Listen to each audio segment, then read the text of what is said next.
يعني دروجة ايرو داجيكو مثلا باكور وجلات السوري. اليوم كما نرى في شمال وشرق سوريا وخلال السنوات السابقة الشعب ينظم نفسه، وتم بناء إدارة، وحاربوا مرتزقة داعش الذي كان مصدر قلق لأغلب دول العالم، والتطور والتقدم الذي تشهده على المستوى السياسي، وكل هذا لإثبات وحماية القومية الكردية.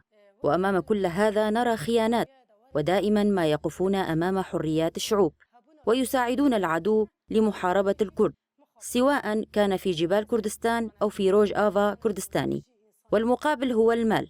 والحزب الديمقراطي الكردستاني ساعد العدو في محاربة الكرد في الجبال، والجريلا منذ 40 سنة تحارب من أجل الحرية وإثبات وحماية هوية الشعب الكردي. سر جريلان آزادی دکن.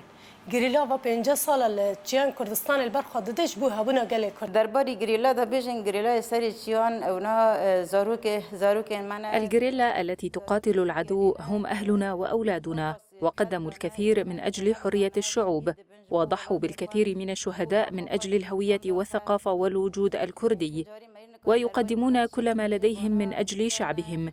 ولا نعرف لماذا المجلس الوطني الكردي والحزب الديمقراطي الكردستاني يحاربان الجريلا ويحاولان تشويه سمعته.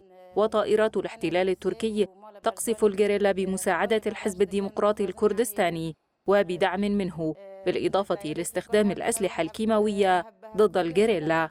طيارة رادنا سروانو حرو طيارة راد بن دومان سروان برددن غاز كيماوي سروان برددن.